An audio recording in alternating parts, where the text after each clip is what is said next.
Yeah. It's the third movement, especially in some interpretations. Hello and welcome to Access. My guest today is Joanne Naughton. And Joanne spent 21 years as a police officer in the New York City Police Department. She was an undercover policeman in the Narcotics Division, and she's spent 5 years as a defense lawyer. And she's here today representing L.E.A.P, which stands for Law Enforcement Against Prohibition.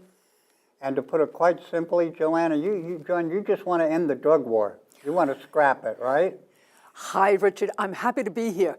Yes, you're absolutely right. We want to scrap the war on drugs. It's not working.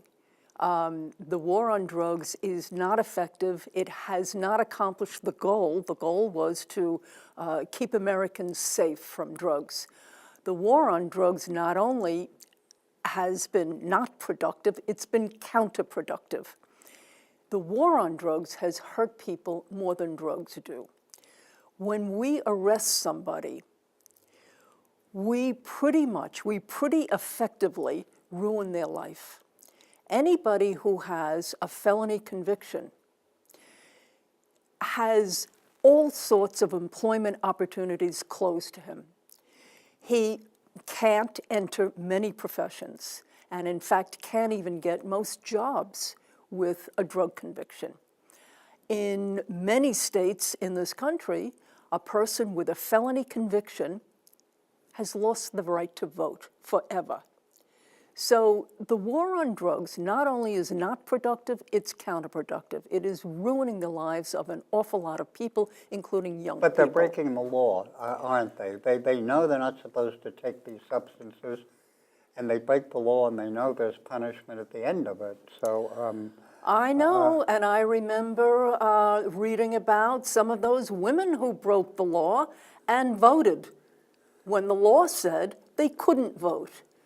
Some laws have to be changed, and I don't have to remind you of some pretty awful laws we've had in this country regarding other people. Laws, some of them, have to be changed. It takes us a while. We had a law in this country that prohibited alcohol, the sale and manufacture and consumption of alcohol. would you believe that my mother and father voted against the repeal of prohibition? Oh, my God. You wouldn't be on the program now if you knew that, would you? Well, I understand it because I talk to an awful lot of people who agree with me that the war on drugs is not working. Yet they would not vote to repeal the war on drugs, Why? to repeal the laws. Fear, probably the same thing that motivated your parents. Fear of the unknown, fear of what might happen if we change the laws, if we get rid of the prohibition of drugs. I want to mention that I am a member of Law Enforcement Against Prohibition, L.E.A.P, and we're a group of law enforcement people, former, retired, and also active members of law enforcement. It's an organization that was begun by 5 police officers who realized that the war on drugs is not working and wanted to do something about it. So when I sit here and talk to you, I talk to you as a retired member of the N.Y.P.D. and a retired... Meaning the New York Police Department. The New York Police Department, a retired member, a retired defense attorney, and I'm also a retired teacher. I taught at Mercy College as well. But I speak to you as a member of L.E.A.P, L-E-A-P. I mention that because we want people to join the organization. I want people to consider what we're saying here today and think about... Well, Joanne, what led you here? You were an undercover narcotics policeman for how long? Well, I was a police woman. Policewoman, okay. I worked undercover for probably about 5 years out of the 21 years with the police department. And at that time, I knew that what we were doing was the right thing. I knew that the war on drugs was the right thing. This was the right thing to do. Drugs were a scourge, and people who took drugs, all of them did horrible, awful things, or so I believed. After many years of thinking about it, of seeing people that I defended as a defense attorney go to prison, get a criminal record for nonviolent conduct, nonviolent activity, it made me think really hard about what we're doing. So I've been involved with it for a long time. It took me a long time to wake up. I was not one of these brilliant people who knew from day one that the war on drugs was wrong. It took me a long time to catch on, but I did. There is absolutely no logic to having laws that say to people, to adults, you may not get high. You may not take certain substances. If we don't say it about tobacco and caffeine and alcohol anymore, we really shouldn't be saying thou shalt not about any of these substances. Well, you're certainly making progress with marijuana, aren't you? Apparently, there's a Gallup poll that shows a majority of Americans believe that marijuana should be legal. So That means not just medical marijuana? not just medical marijuana, not just decriminalized. Not just decriminalization, legal. That's right, legal, as they do in Colorado and Washington, I believe. Yeah, why? What business is it of mine or government's whether some adults want to use marijuana? I couldn't care less, and it's none of my business.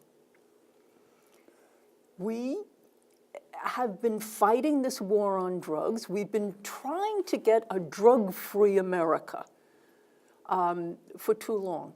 There's no such thing as a drug-free America. There never will be.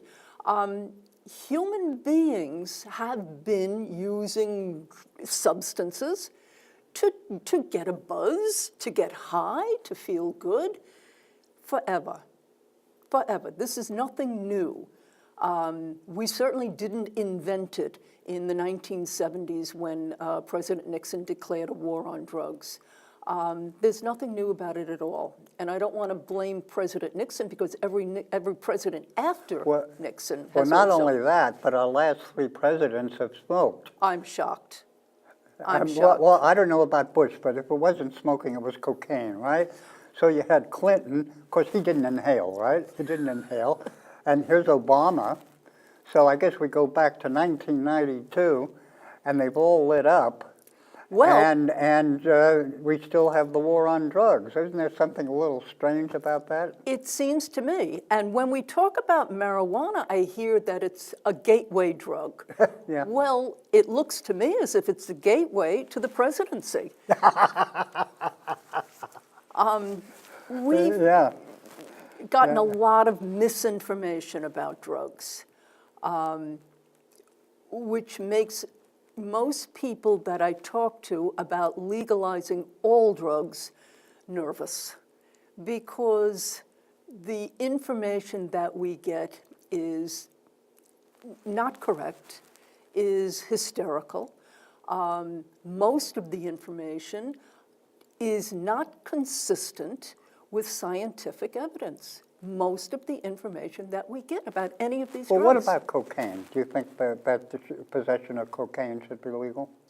I think possession of cocaine, the use of cocaine should be legal. Everything should be legalized. Now, cocaine is not from some substance from the devil's workshop. This is not stuff from Mars. All of these substances can be found in regular, ordinary prescription medications. So there's nothing inherently evil about any of these things. Cocaine's just a weed. It comes from coca. Heroin comes from poppies. Yeah. It all grows in the ground. Could you tell me a little more about the process that you went through in what is really a conversion from someone who thought it was very much the right thing to do, that you were fighting evil, to someone who said this is ridiculous, cruel, and wasteful? Probably it started when I was watching a news show on television, and learning about another largest drug haul ever.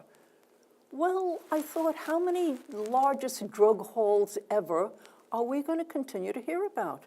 Because this was really old stuff, and it was on the news, so they thought it was news.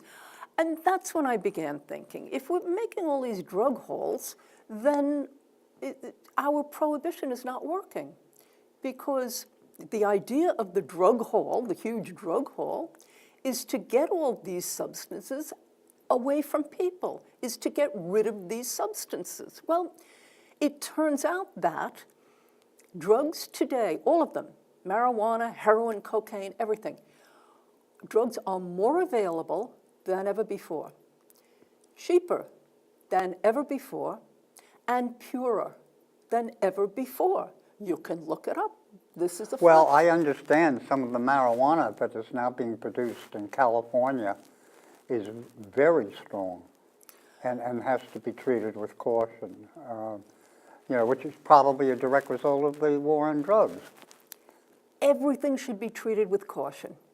Adults should always take caution when they use any of these substances, and there's nothing wrong with that. Everything. A car should be used with caution. Alcohol should be used with caution. And there are people who will always have problems. We have to realize that some people will always have problems with activities, whether it's drinking alcohol, whether it is gambling. There are always situations that some people will have a hard time with. That's no reason to say to every adult in America, you can't be trusted to use a substance, not use a substance, use it properly.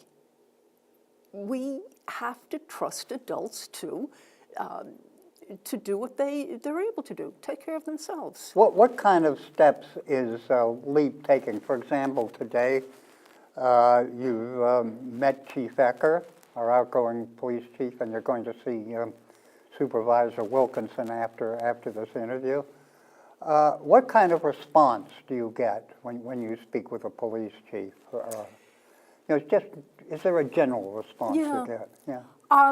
The police deal with people directly, and they deal with victims of crime.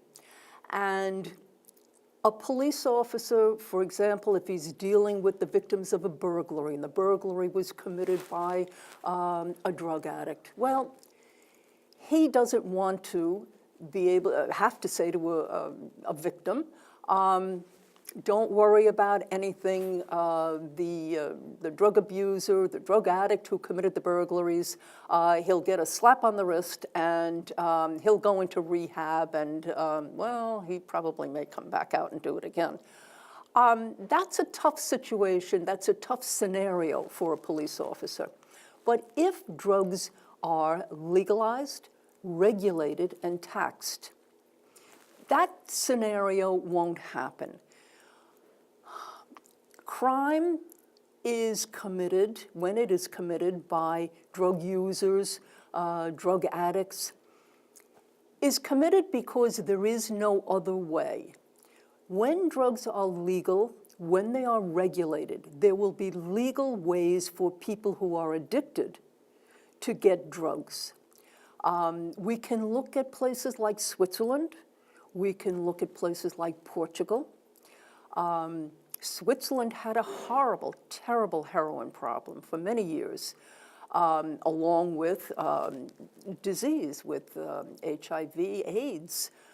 And they decided in Switzerland that they just couldn't take that anymore.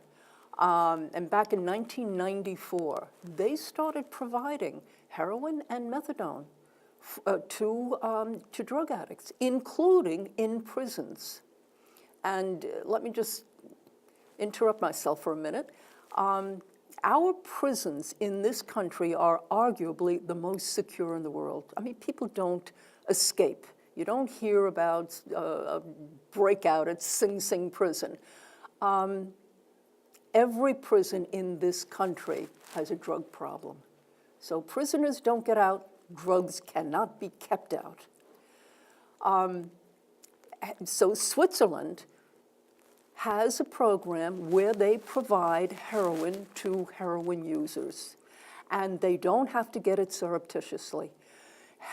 Switzerland's experience has been wonderful. They started this in 1994. They have not seen an increase in the use of heroin by young people at all. The mystique is gone, the edginess is gone, the rebelliousness of using an illegal drug is gone in Switzerland. In Switzerland, heroin is seen as a loser drug because it doesn't have that veneer of cool as it does when it's illegal. They're not going back. They're not going back to the old ways. Portugal has not legalized, they have decriminalized all drugs. And they too have had good results. Young people are not flocking. Well, what is stopping it from being decriminalized or legalized here? In I mean, this who's country? against it? No. What forces? I mean, is Budweiser against it? Is Coors against it? Is the cigarette industry? It's so hard. I saw a documentary recently about the legalization of medical marijuana, just medical marijuana in Montana. The law was passed allowing medical marijuana, and we saw some people who relied on it and were very happy. Then the law was repealed. The law was repealed because of fear. That's how it seemed. It's hard for me to know who's against it, but it seems people are afraid. Now, was the law passed by the legislature or by voters? It was passed by voters. And then was it repealed by voters as well? I believe so, yes. Oh, that's a shame. I know. Yeah. I know, but that they will, sooner or later, they're going to have to go back to legalizing it. I mean, that's just the way the tsunami is coming regarding marijuana. There's fear. People are afraid. They say, my kids will get it. If you make it legal, Well, what about that? my kids will get it. Are we going to get Starbucks outlets? That's what they're talking about now. We're going to have new billionaires selling marijuana like Starbucks is selling coffee and bad pastry. And God knows we need more billionaires, don't we? Yeah. Your kids can get whatever they want now. Yeah. Because nobody on the street is carding them. No one is saying to them, listen, you have to be old enough because if I sell you stuff and you're too young, I will lose my license. Nobody says that because nobody has a license. There's no regulation. If the sale of these substances, all of them, were legal and regulated, the business people would have an incentive to do things the right way. You can't walk into any liquor store. I mean, a kid's not going to be able to go into a liquor store and get alcohol because the store owner will lose his license. Same thing going into a restaurant and ordering, or a bar and ordering a drink. These people have a vested interest in doing the right thing. They're business people. That's what we want for drugs. We want not the thugs and the criminals running it and making the rules. We want business people. Well, yeah, but there's a lot at stake, though, in not ending the war on drugs, isn't there? How many jobs does it provide? How many businesses thrive because of, whatever it is? They make equipment for the war on drugs. What about the drug cartel leaders in South America and Central America, and here perhaps? They all have this vested interest in keeping the war on drugs going. Sure. What about the private prisons? And, I thank you. I should have mentioned the prisons. Yeah. Sure. Yeah. Private, yeah. You're right. There's a lot of lobbying going on. Private prisons, drug testing companies I mean, no one can get a job, entry-level job, without peeing in the bottle and proving that he's not on drugs. So drug testing companies are also a very large lobby. That's not a good enough reason, though, to be sending. It's not good enough, but it certainly makes a difference. Well, marijuana, I remember the start of the prohibition of marijuana 80 years ago, and reefer madness. And I was 14, and there was a prostitute in San Francisco where kids from the high school would go and smoke marijuana, and I was aghast, and my mother was aghast.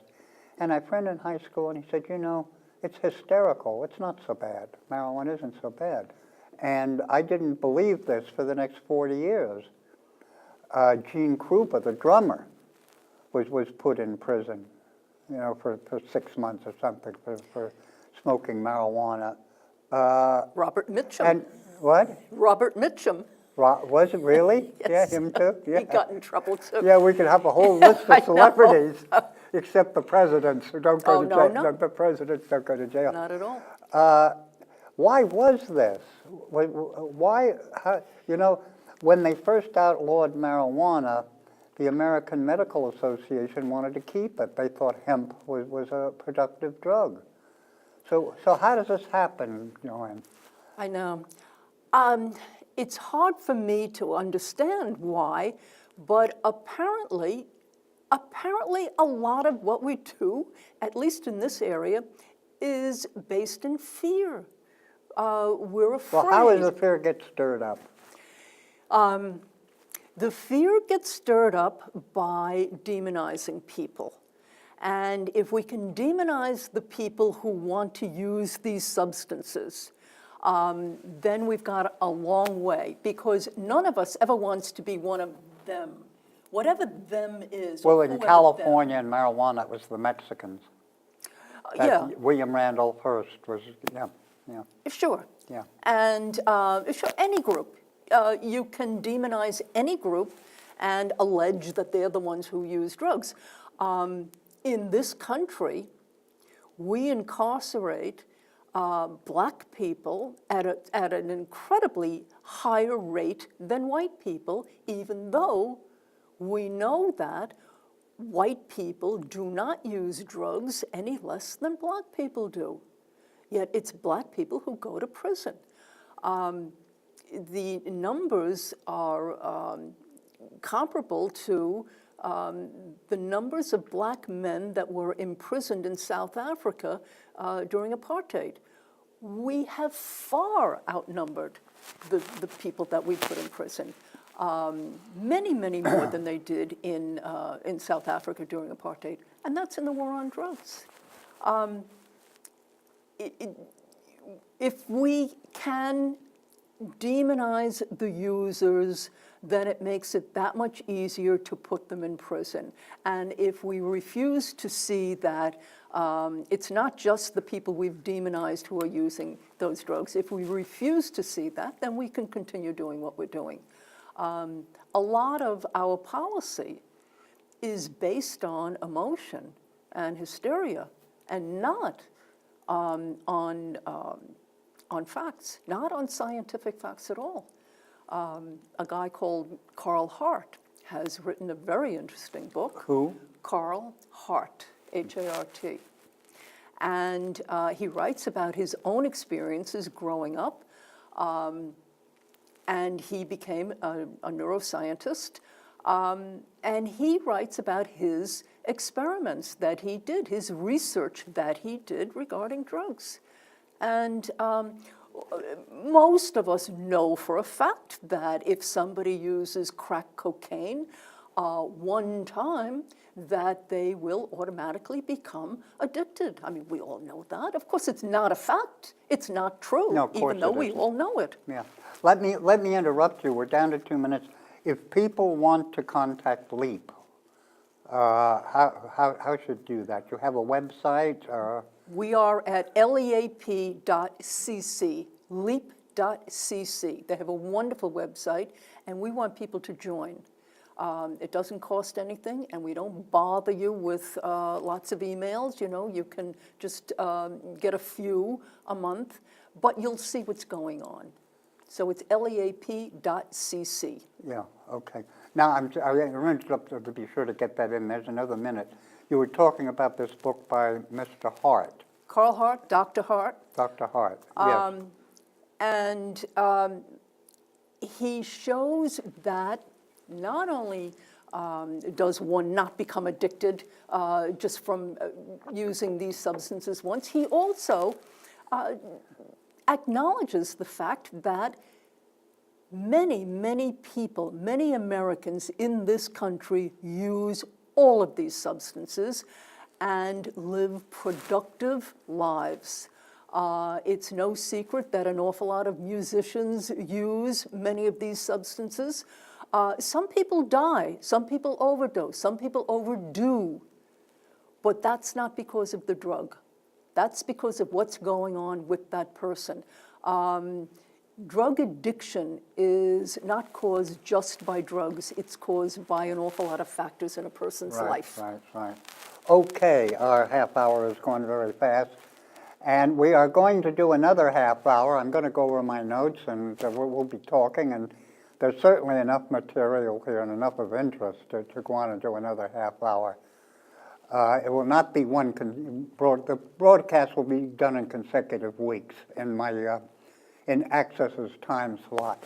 So anyway, my guest, Joanne Naughton, I think a wonderful lady who's doing wonderful things.